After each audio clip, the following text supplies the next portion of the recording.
Konami just basically dropped the entire World Championship 2025 Limited pack.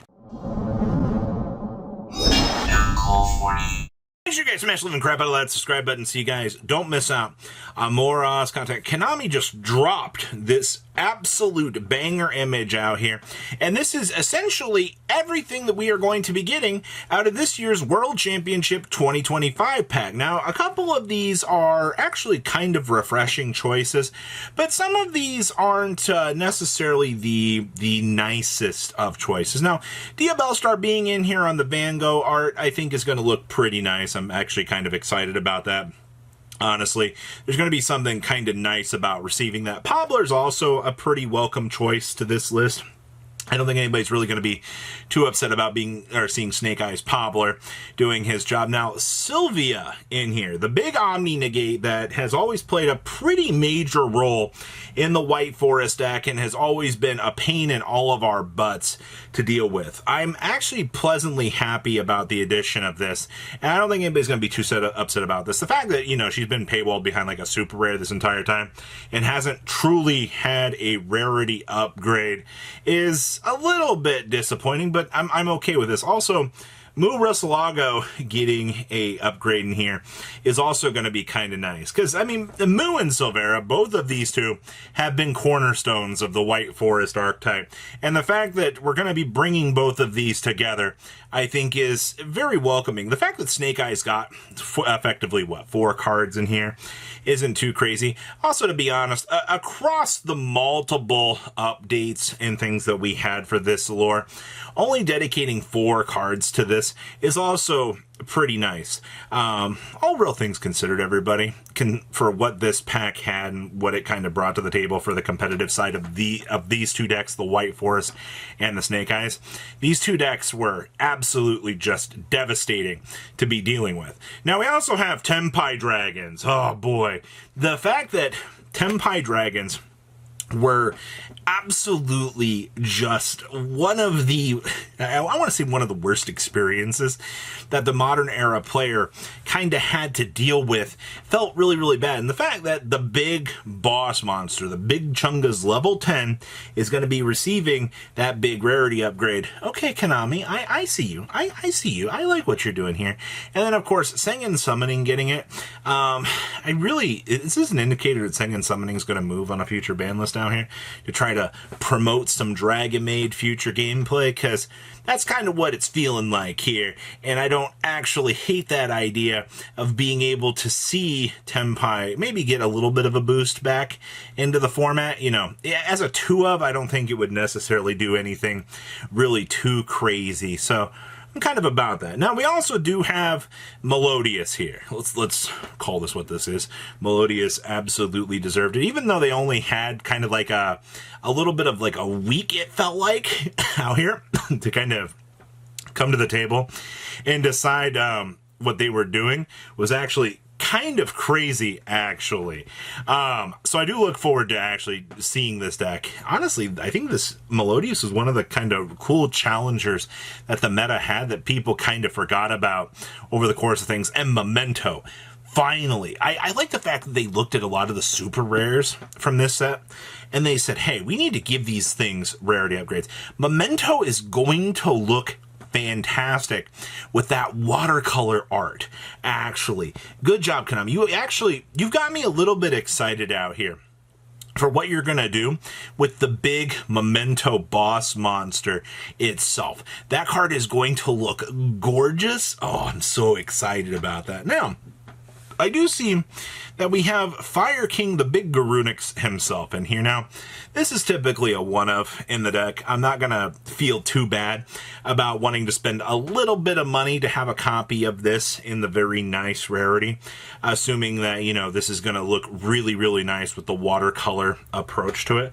So I think that one's going to be pretty nice. I also do see here Little Ponix. Now, Little Ponix is going to be a little bit of an annoying problem for a few people. I already know a few people are going to be pretty disappointed that they're gonna have to go spend money on this. But it's also interesting that they didn't do Ukalonics.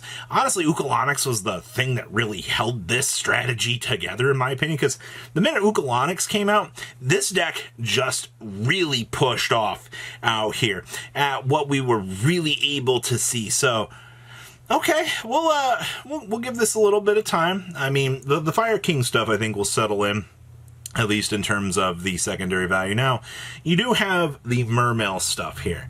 Now, interestingly enough, they did pick the Neptibus Link 3 monster.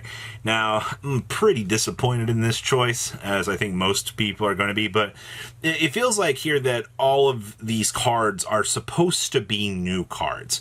You know, let's call it what it is. OG Neptibus should have been the choice out here. I don't think anybody's really going to argue too much about that, but okay. And then, of course, the new Poseidra monster itself is going to be coming out of the woodwork here to get a nice rarity upgrade as well. I think that we're expecting some good things out of the Poseidra upgrade. Honestly, the watercolor feel is going to feel kind of nice on that. But, I mean, once again, this is a 1 to 2 of that you're really going to need to, play. Maybe a 2 of. I guess you could try to play 3, but I feel like at that point in time, you're just bulking down so much out here. Now, we also have Rizal Detonator. Well, I guess this crosses off the fact of me thinking that Detonator was going to be in the OTS pack. Because there was a lot of us kind of looking around going, if Detonator, doesn't make it in the OTS pack as an ultimate rare, I think most of us are going to be surprised. Because it does check the bill as being a 1 of out here.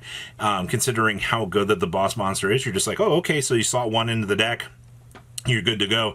You don't really think too much about it. And also, Rizal Cross getting an upgrade. I mean, this thing was only a collector's rare, and it was only available in the super slot, right? So, Cross, for what it's done, for the utility options that it has reproduced, and the craziness that this card has just brought to the game, it is very welcoming of this. I'm just kind of questioning how the watercolor feel is going to feel for this, because I'm not too particularly, I don't know, maybe the lightning and things are going to kind of brighten up a little bit. Now, Malice is going to be getting this too, the Heart's Cryptor. I mean, yeah, Heart's Cryptor is the boss monster of the theme. We can't really argue that too much.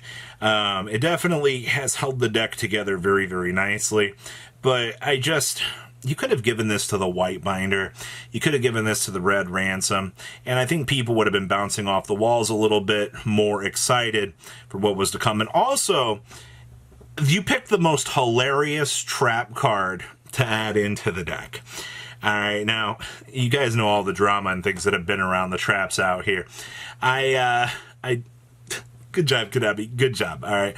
Everybody's going to be out here crying and shitting their pants out here dealing with this. And the fact that they chose this trap is, I think, going to be pretty upsetting for people to kind of realize what they're going to be dealing with. Now, I'm actually very, very surprised that Yubel is only getting the 1 card. We're not giving it to Spirit of Yubel. We're not giving it to anything else, not to the Phantom. It's going to the Nightmare Pain. Now, I'll be honest with you. Nightmare Pain is probably the best choice that you could really choose to pick out here, because this card just goes absolutely hard for what you were able to do with it.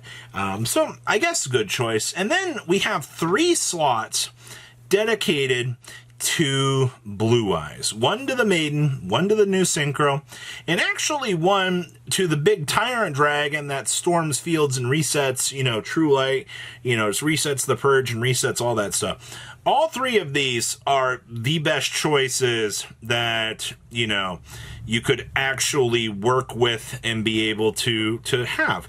So, I think that these were some good choices overall, at least for the Blue Eye section. Honestly, this if there was a list of cards that was super impactful over the course of the year, I mean, this is pretty gosh darn close. There's a couple things that, like Metaltronius, for example, that would have been very excellent cards to kind of toss into this and be able to use. But I love the Memento choices. I love I love what we're working with here overall, and I do look forward to seeing, you know, how these are going to look, how the special versions of these are going to gloss them, and just how nice Konami is going to make this set overall with these choices. Please leave a comment down below, tell me what you guys think, and I will see your beautiful faces back here in a day, guys. Patrons, thank you.